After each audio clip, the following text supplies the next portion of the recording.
BFM Business, intégral placement, idée de fonds. Et oui, à présent, on vous apporte des idées de fonds de gestion dans lesquelles investir avec Frédéric Picard. Bonjour Frédéric. Bonjour Guillaume. Le président de MyFlow. Alors vous établissez chaque mois la liste des fonds les plus recommandés par les conseillers en gestion de patrimoine à leurs clients. Déjà en quelques mots, comment établissez-vous ce classement ? Alors le consensus est bâti à partir des simulations faites par plusieurs centaines en fait de conseillers sur le site myflow.fr et ce consensus reflète les intentions d'achat des professionnels du conseil.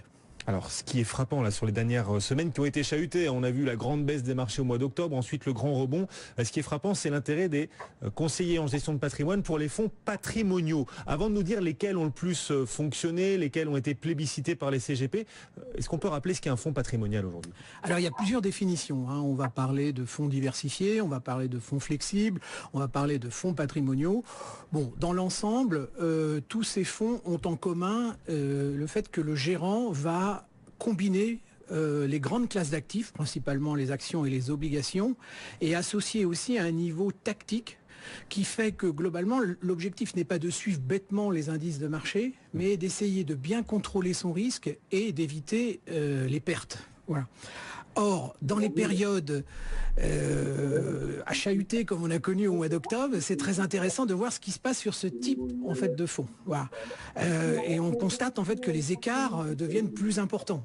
Voilà. C'est un peu comme dans le Tour de France, quoi. Finalement, sur le plat, tous les gérants sont à peu près dans le peloton. Et dès qu'on commence à attaquer la montagne, grosso modo, le peloton explose. Voilà. Alors, si j'ai regardé les 200 fonds patrimoniaux les plus importants aujourd'hui, donc ce qu'on constate, et je pense que ce point est important, c'est qu'ils n'ont pas tous le même niveau de flexibilité. Qu'est-ce que j'entends par là ? C'est-à-dire que les gérants vont se fixer un certain nombre de contraintes en termes d'arbitrage entre les classes d'actifs. Et on va mesurer cette flexibilité à travers la sensibilité à la classe action. Donc on va avoir des fonds patrimoniaux prudents qui vont décider de ne jamais être investis au-delà de 20% en fait sur la classe action. D'accord. L'archétype de ce type de produit, c'est le fonds MNG Optimal Income par exemple. Voilà. Alors on va pouvoir faire avancer le curseur jusqu'à 50%. 50% d'actions dans le portefeuille. Donc 50% d'actions au maximum dans le portefeuille. Bon, le fonds le plus connu sur ce sujet, c'est Carmignac Patrimoine, voilà, qui est aux alentours de 50%, enfin, qui peut être au maximum à 50%. Aujourd'hui, il est un petit peu en dessous. Et puis après, on va pouvoir aller au-delà jusqu'à 75%, voire 100%. Alors, on va trouver des fonds du type Air Valor, par exemple, ou CPR croissance dynamique ou CPR croissance réactive, ou encore des fonds long short ou les fonds flexibles de chez Sycomore. Et alors parmi tous ces fonds patrimoniaux dont vous nous parlez, qui ont dû ajuster leur voilure face au remous des marchés au mois d'octobre, lesquels ont le plus cartonné, lesquels ont le plus marché et lesquels ont été le plus plébiscités par les conseillers en gestion de patrimoine ? Alors ce qui est déjà intéressant de voir, c'est que les pertes, puisque pratiquement tous les fonds ont perdu de l'argent en fait sur le mois d'octobre. Il n'y a pas de miraculé. Si, il y a quelques miraculés, on va les citer à la fin.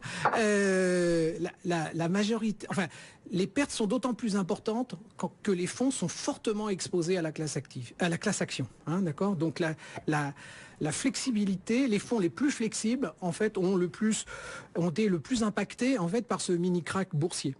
Alors, mais je dirais, il faut aussi noter que ces fonds ont une capacité de rebond qui est effectivement aussi plus importante que les fonds beaucoup plus prudents. Alors, pour nos auditeurs, je dirais, ce qui est important, c'est de voir que si un gérant ne donne pas d'informations sur son niveau de flexibilité, il va falloir être beaucoup plus rigoureux en fait dans la sélection, parce que ça veut dire qu'on s'expose finalement à une plus forte amplitude des résultats. Alors ainsi, par exemple, si je prends uniquement les fonds flexibles offensifs. Donc exposés aux actions. Voilà, ceux qui étaient au-delà de 50% exposés à la classe action. Les performances sur le mois d'octobre s'échelonnent entre 2,7% et moins 8%. D'accord ? Donc ça fait une étendue assez importante. Un autre chiffre qui est intéressant, 82% de ces fonds à fin septembre délivraient une performance positive sur la fin de l'année. Sur l'année. 82%. 82%. À fin octobre, ils ne sont plus que 65%. Ça signifie pour les auditeurs, les téléspectateurs qui nous écoutent, qui veulent des clés pratiques, qu'ils doivent absolument privilégier sur les marchés les fonds patrimoniaux les moins exposés aux actions ? Alors, je dirais qu'aujourd'hui, étant donné, je dirais, le contexte de marché, où on n'a pas de visibilité, on n'a pas une tendance forte en fait sur ce marché, je dirais, faites comme les conseillers en gestion de patrimoine indépendants. Investissez dans les fonds qui limitent leur exposition aux actions à 50%. C'est une excellente stratégie en fait pour ne pas perdre d'argent. Et ces fonds que vous conseillez qui limitent leur exposition aux actions, ces fonds, ils sont aussi plébiscités par les conseillers en gestion de patrimoine? Exactement. Donc dans le consensus, on va retrouver MNG Optimal Income, on va retrouver Carmignac Patrimoine, on va retrouver Fidelity Patrimoine. Ces 3 fonds ont dégagé des performances positives en fait sur les mois d'octobre. Ce sont ces quelques miraculés dont vous nous parliez. Voilà. Il y en a d'autres? Alors il y a d'autres fonds, il y a des fonds actions. Je dirais quand on dit privilégier en fait la gestion, les fonds patrimoniaux, ça ne veut pas dire non plus ne pas investir dans des fonds d'actions. Alors dans les fonds d'actions, ce mois-ci, je citerai Magellan de la société Comgest. Donc c'est un fonds qui est investi sur les zones émergentes.